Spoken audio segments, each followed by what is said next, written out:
Hello, my name's Justin LeClue, and I'm here today with Will Sloan. And you're listening to the Important Cinema Club. And today, we're going to be talking about director, cinematographer, Ernest Dickerson. Who the hell is that? He is a cinematographer of all of Spike Lee's early films. Do the Right Thing, She's Gotta Have It, School Days, Jungle Fever. He's the man who... Malcolm X. Yeah. He's the man who helped Spike Lee do the famous shot in Jungle Fever where Denzel Washington screams to the heaven and goes, "No!" as it zooms into his face. Is Ernest Dickerson responsible for when the character is on what looks like a conveyor belt as he's moving towards I don't know. camera? Like, do you think he created that and Spike Lee just kind of accepted it for himself? And or? Ernest Dickerson looks at him like Dr. Frankenstein observing his monster, being like, what have I done? But Ernest Dickerson also went his own way, and he directed films like Juice, the famous for having the Tupac Shakur performance, Demon Knight, Tales from the Crypt presents Demon Knight, Bulletproof, and a whole bunch of television afterwards. And also, let us not forget the Snoop Dogg vehicle, which I just watched last night for the very first time, Bones. Jimmy Bones. Have you ever wanted Snoop Dogg to be an actual dog? You know, I think the thing that most sold me on Ernest Dickerson, and I had to be sold on this topic, but it was the idea of finally watching Bones, which I always sort of wanted to see, but never quite had an excuse. You push this podcast back, you're like, I need more time to watch Bones. Yes. So Ernest Dickerson, I think, is important for a number of reasons. As a cinematographer, defining the most important film, the Spike Lee style. We're going to get into that a little bit more. He's one of the only black genre directors that was working in Hollywood in the 90s and passionate about what he was doing. Now you have your F. Gary Grays or your John Singletons, but they were working specifically in usually like urban action films. And then they've transitioned on to more anonymous work. While Ernest Dickerson really got in there right from the get-go with his directorial debut, Juice, which is very specific to his particular style, and then Demon Knight, which you can see all of his genre love all over that movie. But Ernest Dickerson first started in film school. That's where he met Spike Lee. He was actually much older than Spike, even though he was in the same class, like 5 years older. And he got his start way before Spike, mostly as a cinematographer. He was already working on music videos. He shot John Sayles' Brother from Another Planet, which is a great movie if you haven't seen it. And he was working with people like Bruce Springsteen and stuff like that. And while he shot Spike Lee's first like major short films... We Cut Heads, it's called, right? Yep, that's right. He also had to open up a hole in a schedule to be able to shoot She's Gotta Have It. And this was the movie that kind of skyrocketed Spike up into the stratosphere. I actually read his diary that he wrote making the film, and it's kind of hilarious when, you know, in the popular culture, we consider Spike Lee a very confrontational and... Although, you know what he would say to that? He'd say, you wouldn't say that to a white filmmaker. There you go, yeah. But in his diary, he is incredibly sympathetic and just a guy that wants to get movies made. In a lot of the entries, he talks about like, oh my God, I can't tell anybody that we're making this film because if it falls through, I'm going to look so bad. So just keep it to yourself, Spike. Keep it to yourself. I was listening to the commentary for Do the Right Thing, and he was mentioning that in 1997, he was going to come out with the Jackie Robinson story. So that's what happens when you say that you're going to make a movie, I guess. Oh, by the way, this is off topic, but I read Spike Lee's book about making Malcolm X. And there was one part where he goes off on a rant about how crazy it was that Dan Aykroyd was getting $40 million to make Nothing But Trouble, but he was only getting like $20 million or something for Malcolm X. And that is absolutely true and insane. $40 million for Nothing But Trouble? That's $40 million in like 1992 dollars, so that's like $100 bajillion today. And She's Gotta Have It is a beautiful looking film. I think you can see Spike Lee and Ernest Dickerson's style already all over it. Did you get a chance to watch it? No, but I did revisit Do the Right Thing. And so something that's interesting about Ernest Dickerson and Spike's relationship, and other than the kind of over-the-top, I would say goofy style that Dickerson brings to... I think comic book. Yeah, sometimes comic book. Especially in his horror films, it looks like actually you're flipping the panels of a comic page. And in Demon Knight, I thought maybe that's an homage to Tales from the Crypt and its comic book roots, but it seems pretty to prevalent. It recurs in all of his films. In Spike's diary for She's Gotta Have It, he talks about how that when he acts in front of the camera, it's Ernest that directs, and they trust each other enough that they feel that they can switch off. One of the questions that Will asked before he did this podcast was, is Ernest Dickerson unimportant filmmaker in the sense that we could talk about him for an entire episode. And I think that just his involvement in like these canonical films, especially Do the Right Thing, which is one of the best movies of all time, I think already cements him in that position.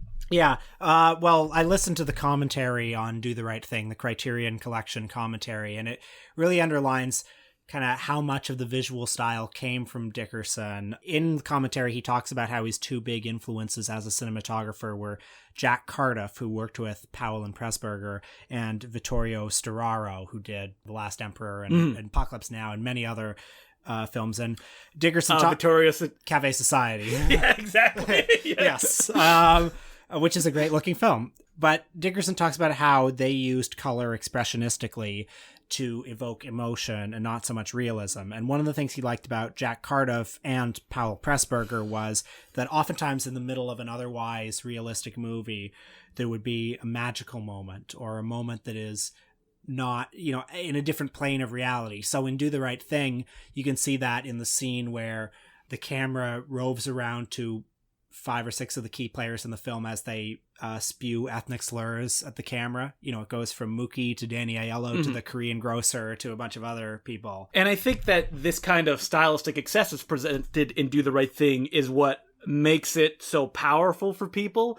Like, it's a film that is trying to evoke the idea of a heat wave. And I think that every frame brings that to the viewer, especially like, where you have the older men sitting in front of like the giant red wall, and it burns itself right into your retinas, and it's something that's very difficult to forget. I found the commentary very interesting because Dickerson talks a lot about just the work of evoking a heat wave visually. So much of it comes in big, bright colors, no cool blues or greens. He talks about how he used a particular kind of light, carbon arc lights, to simulate sunlight, which were quite antiquated at the time. And in fact, he had to train his gaffer to be able to even use them. Well, they're probably extremely dangerous as well. Probably. He talked about how the first 2 weeks of the filming the movie, it was actually very cloudy and rainy outside. So he insisted that it shoot on a street that was oriented north-south, so that one side of the street would always be in shadow, so that he could work on a cloudy day. So the first time you see Radio Raheem in the movie, the camera is on Martin Lawrence and his friends on a stoop, and then the camera does this whip pan over to Radio Raheem, doing this very comic book low-angle shot of him. The sky is actually cloudy and dark behind him, but it works because it has this comic book effect. And, I think this is the time that Will, Sloan, and me are going to drop our hot takes on Do the Right Thing. Did Mookie do the right thing when he threw the garbage can through the window? Do the Right Thing is a classic. Like, come on. It's unbelievable. Yeah. It's just a masterpiece. One of the things that got me this time, I'm a sucker for any movie that really creates a sense of space and a sense of place and a sense that this town or this block is an ecosystem. So there's the one scene where Mookie gets off work and he like crosses the street and he's like saying hi to all the people who are passing him, and you see the whole block there in that shot. Or there are other shots where people will be talking and you just see Ozzie Davis in the background not doing anything. It feels like a lived-in world that will continue even if the camera just moves a little bit off to the side. And I think one of the best scenes in the movie is when Danny Aiello and his son, John Turturro, are talking at Sal's Pizzeria, and the camera starts from very far away and it slowly goes in as Turturro is basically being very racist and saying, I can't work with all these black people around. And it's this perfect synthesis of elements. There's Dickerson's cinematography where the light is coming in from the window and we see the darker sides of their face and we see the slow camera move. There's the mournful jazz music that's playing that gets more and more intense as the scene goes on. You see the life of the street in the background. You see the Korean grocery. It ends with this confrontation where John Turturro actually gets outside and starts yelling at the guy who's outside the window, the guy carrying around the picture of Martin Luther King and Malcolm X, which was apparently improvised. Wait, and in that moment? Yeah, it was improvised in that moment. Like, John Turturro was not expecting to go out.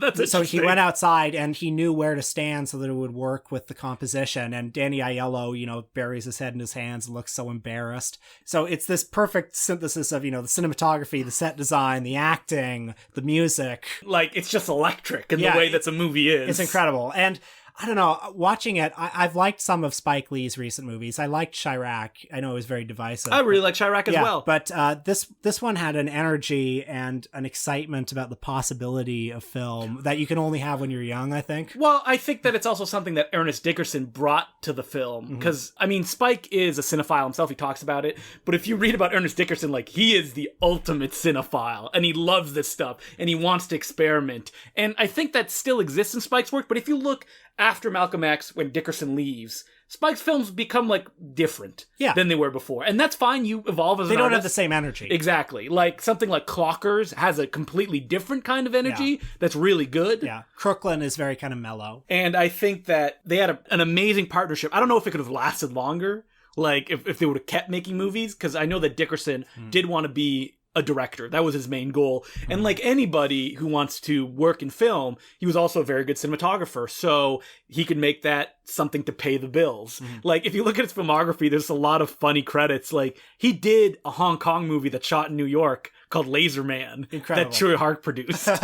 He directed it? No, he was the cinematographer on it. Yeah. Okay. And like, it's just those kind of like work for hire projects that are just kind of amazing to see the breadth of work that he was able to do early on in his career. Because after Malcolm X, he just stopped being a cinematographer. And he made Juice. Yeah. Which I'd never seen before, but I just knew that it was part of that cycle of early to mid 90s hood movies. Yeah. Boys in the Hood, Menace to Society, South Central. Exactly. And I also knew that these movies inspired so many think pieces at the time, so much like chin scratching about the depiction of violence in film. And all by white people. What are the messages that we're delivering in film and that young people are seeing? So I went to this movie, I think, with a burden of expectation that it would feel very important. Oh, did you? I don't know. It's just because this cycle of movies has like an import attached to it. Yeah. And I was kind of surprised watching it that it feels like an exploitation movie. Well, that's what Dickerson said, that he wrote the script because he wanted to make a film noir and he wanted to star teenagers. That was his main goal from the get-go, because I think that he views himself a little bit as a genre filmmaker, and that's all he wanted to do. Because Juice, if you haven't seen it, it's a story about a bunch of friends, including Tupac Shakur, that a horrible crime happens and murder ensues. And then it turns into a bit of a cat and mouse game. Like, that's what the movie is. Yeah, it takes place in Harlem, where Tupac is the leader of this kind of gang of 4 young men. And as Tupac explains in the film, he who has the most juice, which is the most power on the streets, the most ability to intimidate the people around him, has the power. Yeah. So he wants to, instead of just like petty crimes, he wants to rob a store. And then when he shoots the owner of the store, even though he's a wanted man now, he has more power on the streets. And he kind of gets off on having that power. So that's an interesting idea that the film has. Is. But it plays itself, like you said, in a very exploitative way, that it wants the thrills. You can see Ernest Dickerson kind of leaning into the colored lighting that you would see in, like... It looks almost like Dick Tracy or something, honestly, exactly. the lighting in this film, the heavy blues. Well, Dickerson has talked a lot about how he kind of became a little bit obsessed with Mario Bava after he was properly introduced to him by Martin Scorsese, while Dickerson was the cinematographer for a commercial Scorsese did. And you can see that in almost all of his films as a director, especially in Juice, which, like you said, that very stylized cityscape, and the camera moves are very specific. Also there's a scene where the 4 guys watch White Heat on TV with Jimmy Cagney. Yes. And all of the films of his that I've seen have these like little movie references. There's a scene in Bones where somebody says, they're walking around this dilapidated house they're going to buy, and one of them says, hey, maybe the person who stays here for the whole week gets to win Vincent Price's fortune. Yeah, that's right.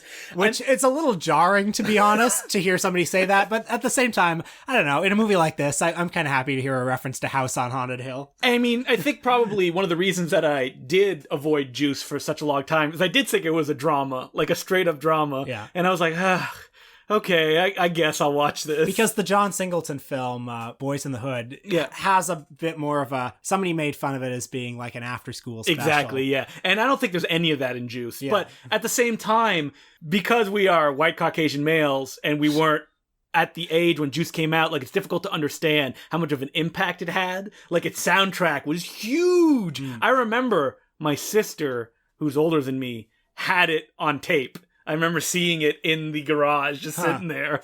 That's interesting because watching it feels so dated in a way. Like the scene where Omar Epps and the other guy are having the like DJ battle in the club.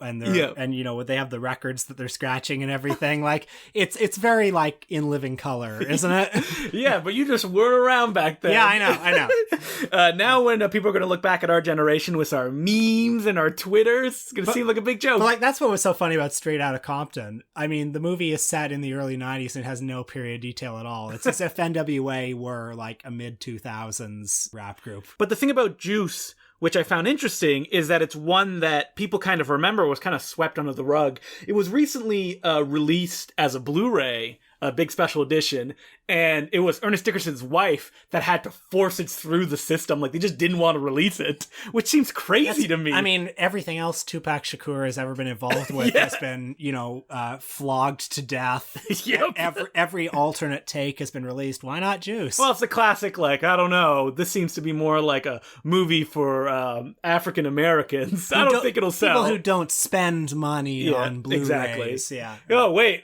Girls Trip was #1 at the box office? What do we know? Yeah. So after Juice, Ernest Dickerson made Surviving the Game, a Most Dangerous Game action film that starred Rutger Hauer.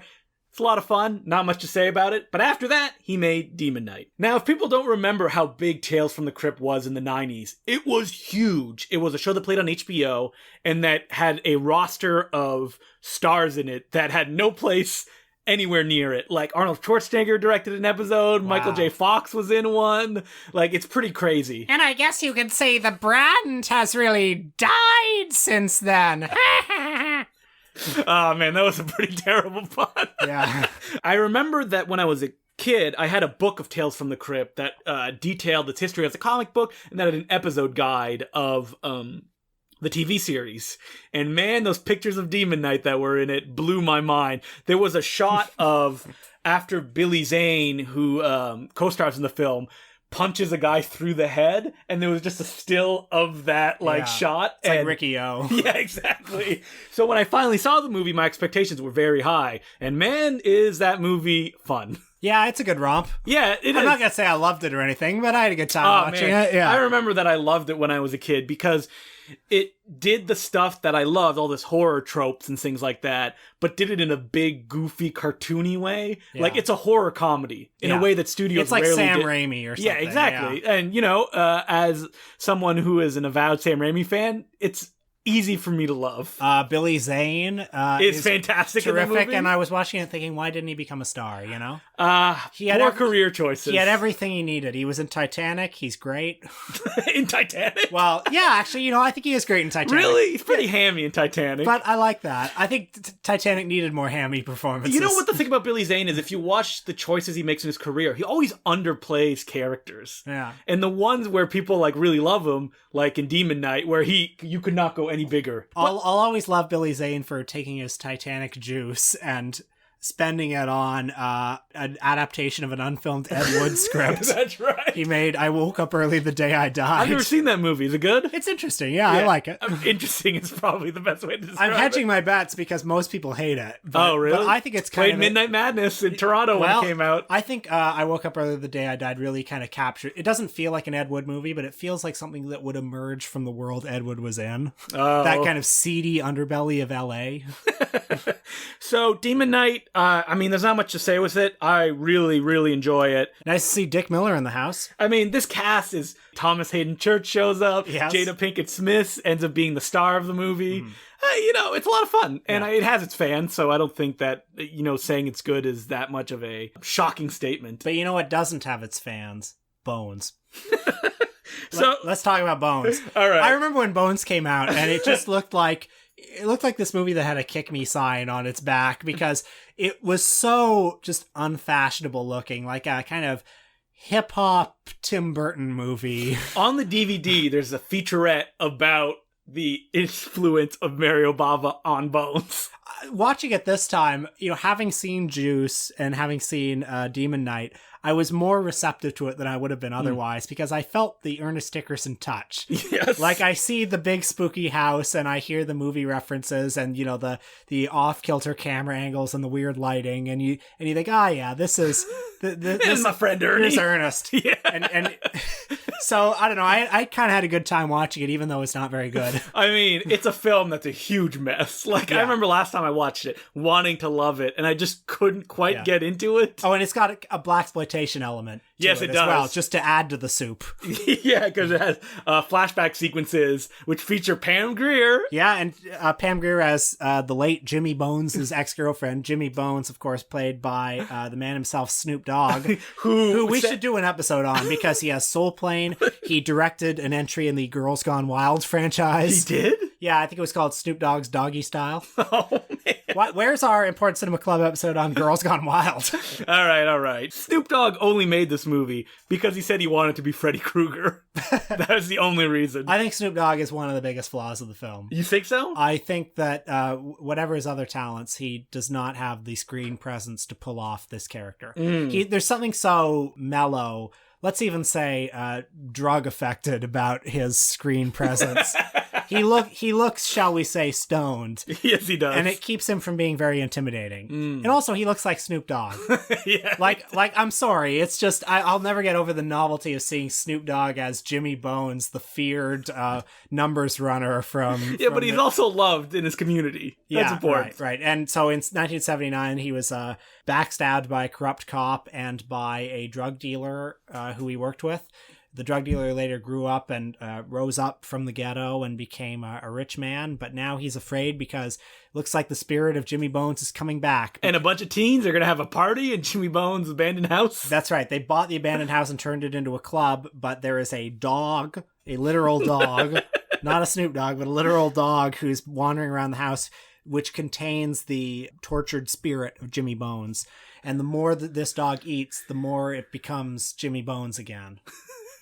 And it has a couple of scenes in it, like when there are all the maggots in the club that kind of made me think of an Italian exploitation film. movie. Yeah. I feel like it just doesn't quite go far enough, and its focus is very scattered. The first half is very boring, I think.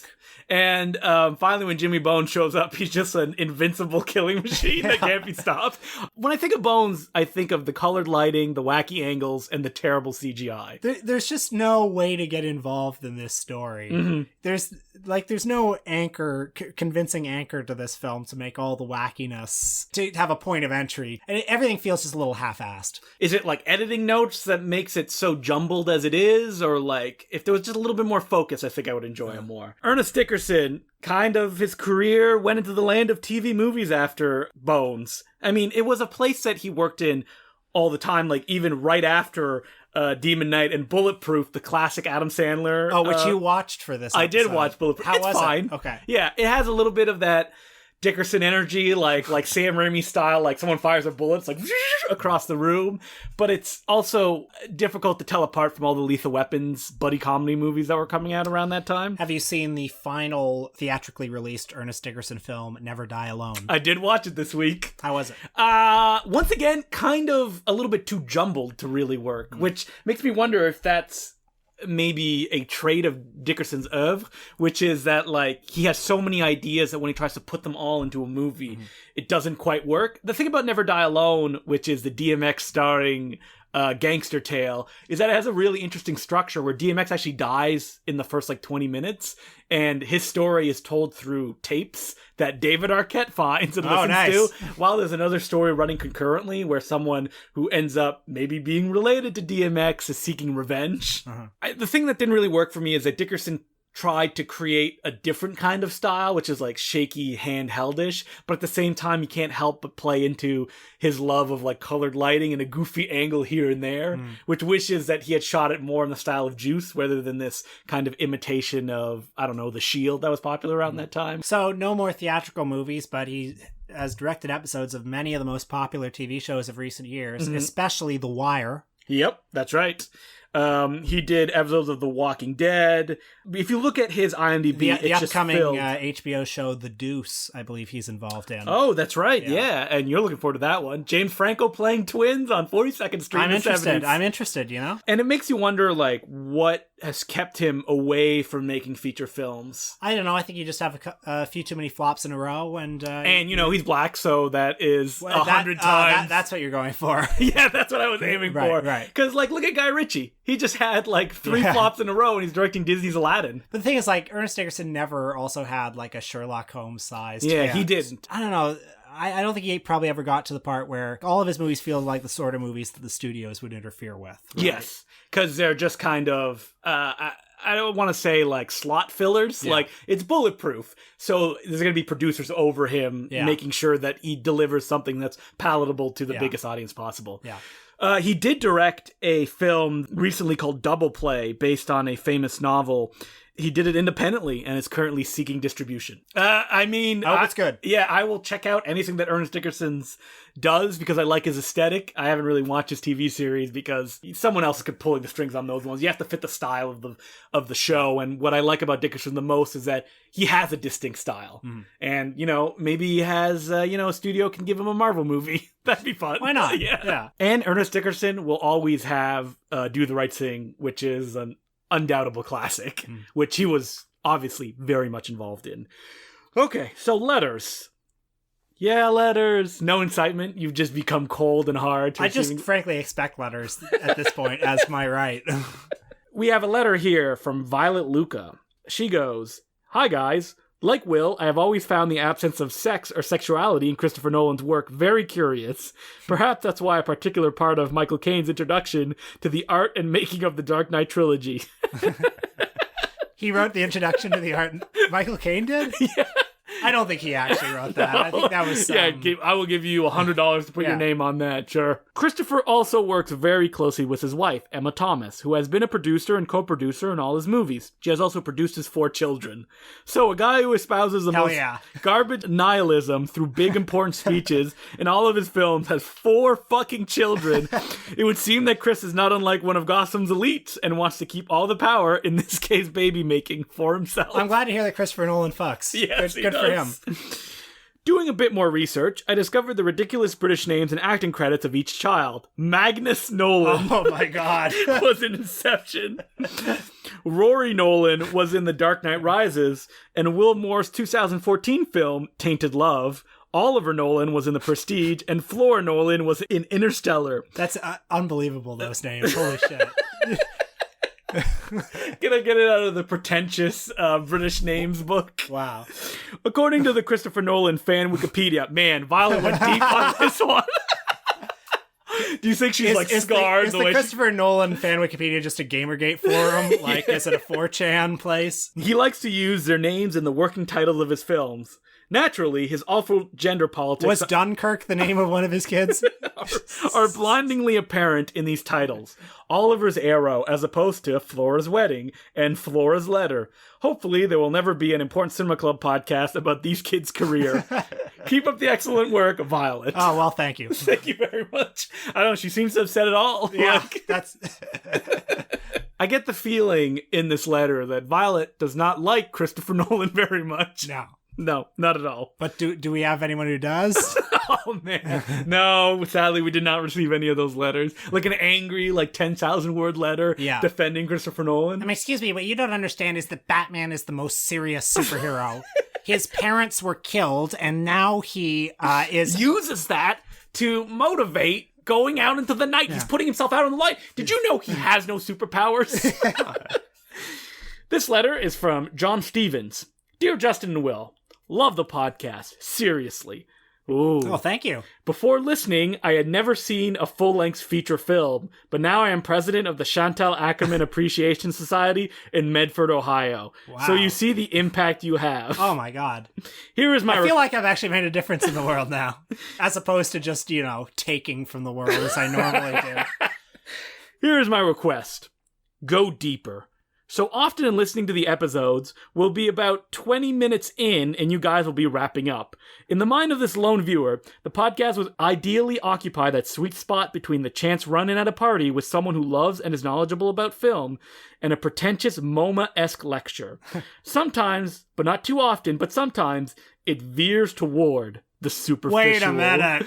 Okay, this letter started strong, but now I'm not so sure anymore. Dare to bore me.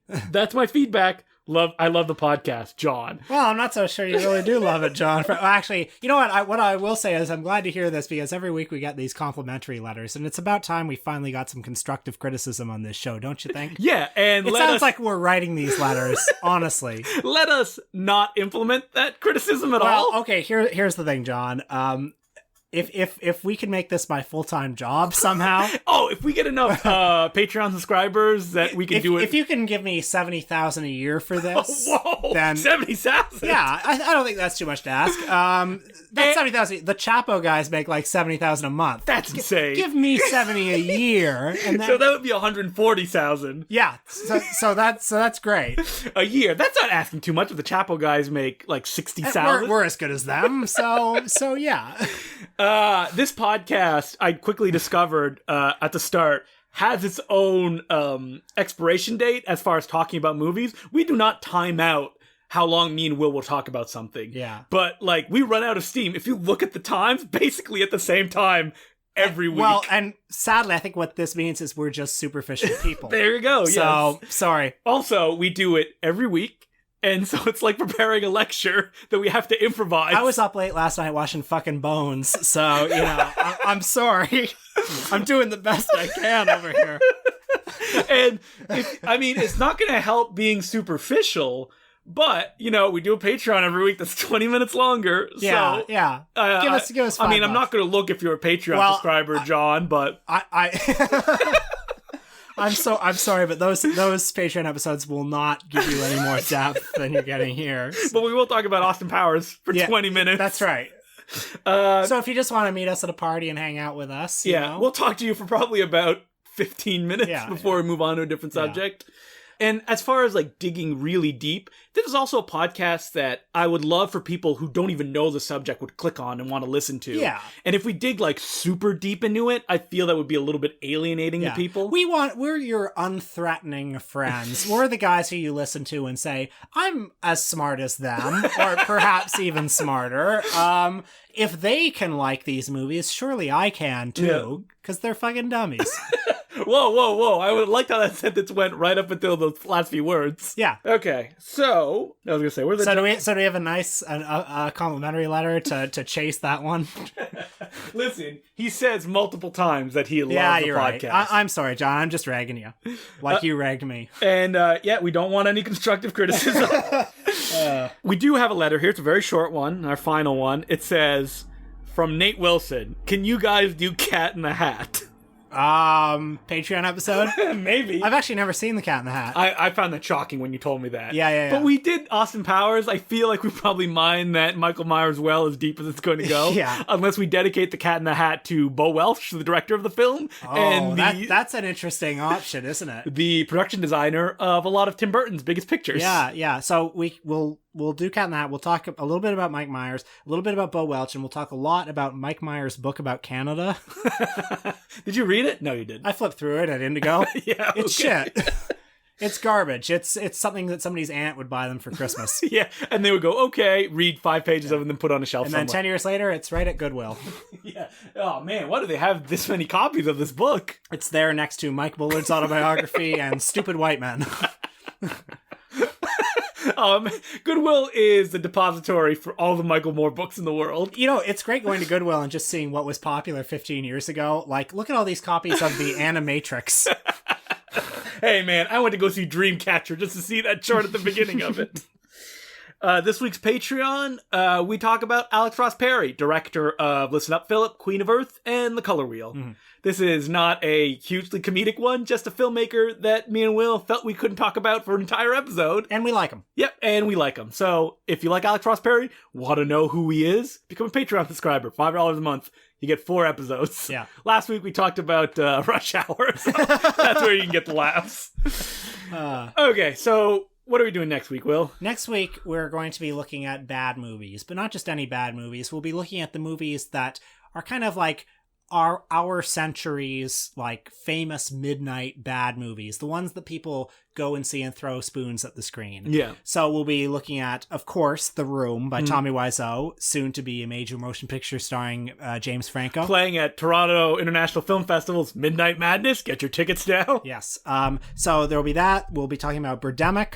We'll be talking about Troll 2. Yeah, that sounds good. And you know what? Why not also throw in a little discussion on Sharknado? I think one that's of the very Sharknado important. films. Yeah. When we talked about bad movies, something that interested me would to approach the output of The Asylum. I mean, we're not going to watch a bunch of their movies because come on. Yeah.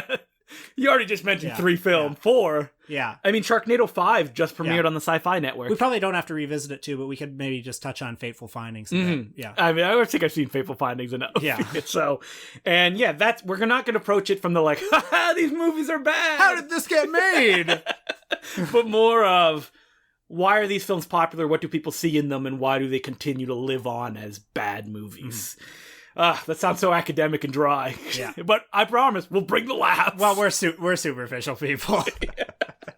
You didn't say us. You said our discussions, which No, but we are. oh yeah, I'm saying Yeah, I'm you are. saying that. So that's what we're going to be doing next week. Until then, you can send your letters or comments or constructive criticism to the Important Cinema Club podcast at gmail.com. And until then, My name's Justin Declue. I'm Will Sloan. I just left a pause there to edit out what Will said. So if you want to know what he said, you never will. Oh man.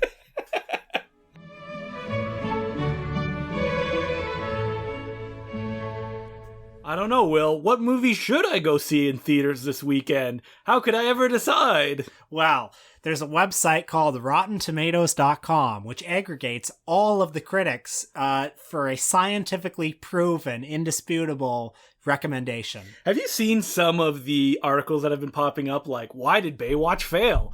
Some industry insiders believe that it may be the critics giving it bad reviews, keeping people away. Do you think it is? I think it's probably just movies that people don't want to see. I think so, but I also think like critics giving Baywatch bad reviews. I mean, like obviously nobody wants to see Baywatch, but it just adds to the negative it hype does. around it, you know? So where are you on the... I didn't see Baywatch because the reviews were Really? bad. Yeah. Because honestly, the trailers looked kind of fun to me. Yeah. I thought, oh, hot bods, you know, summer sun. I'm a big Zac Efron head and Dwayne The Rock Johnson. Some of these ladies look pretty attractive in my opinion. I'm all for that, but then the reviews were bad, and I thought also the fact that Baywatch was sold as from the director of Horrible Bosses, as if I was supposed to care. Also from the director, has there been any further fall than the director of King of Kong? Oh, great film. Who directed Horrible Bosses, Couples Retreat. Yeah, he did. Identity Thief. Yeah, I was trying to get to Four Christmases. Oh, man, God. what a filmography! But like that even happened again this weekend when The Dark Tower came out, where people were like, "Oh, critics, they don't know anything," Oh yeah. and it gets like 19%. But specifically, Rotten Tomatoes, you read or listen to any podcast of people that love film, they hate Rotten Tomatoes because movies aren't just good or bad. Will, they're also, you know, they have layers of good or layers of bad. Yeah. You agree? Yeah, I agree with that.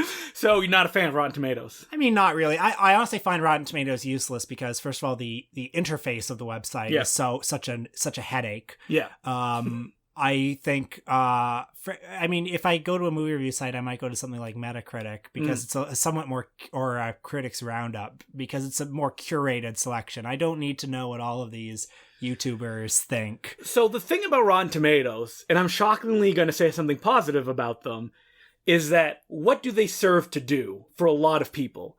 One simple thing. Will I see this movie or will I not see this movie? Right. Because if I see a movie has like 15% rotten, I'm probably going to go, you know what? Don't need to see that in theaters. Sure, that's useful, I guess. Yeah, I think that's the only real use other than collecting every review under the sun. But when it becomes to the point where people are fighting over it having 93% or 98% on Rotten Tomatoes, that's when you're in trouble. Well, yeah, that's all it's like those Christopher Nolan fans who like get so upset when a critic gives like 3 stars instead of 4 stars to Dunkirk because they need like people root for these movies to have perfection because they take or they root for it to have the perfect score because they take comfort in the fact that, well, at least there are some things we can we can believe in this in this fright.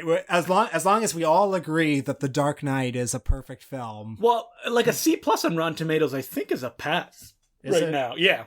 Which is interesting. 60% is fresh. I was struck this summer by the fact that all of these movies, like when I was a kid, to get 90% on Rotten Tomatoes was a big deal. But now, like, Dunkirk is 93%, Girls Trip is 87%, Spider-Man Homecoming is 92%, Detroit 88%, War of the Planet of the Apes 93%. Maybe these movies are all good, Will. Baby Driver 95%, Wonder Woman 92%, The Big Sick 98%. Yeah, these movies are all great.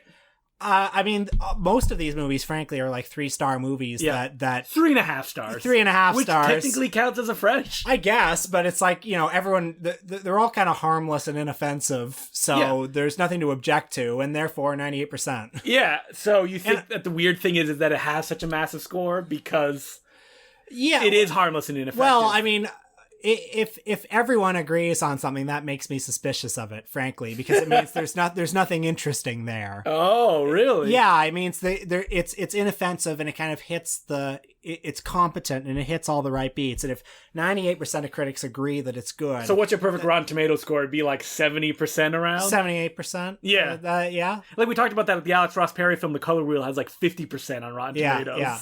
Because it is such. What did Freddy Got Fingered get? That's my perfect Rotten Tomatoes score. I bet you probably like 12%. Probably less than that. Probably like 1%. I don't know. Because like who gave a positive? Because the thing about Rotten Tomatoes, what it also does is it highlights people's reviews, right? Because people who like a film will click on who has rotten and then attack that person, which makes you think if the art of like mainstream criticism, it is affected by that and how you're going to be interpreted in that way. But also, if some of these movies have 100 reviews and it's 98% positive, then I start to think, why do we need all these reviews?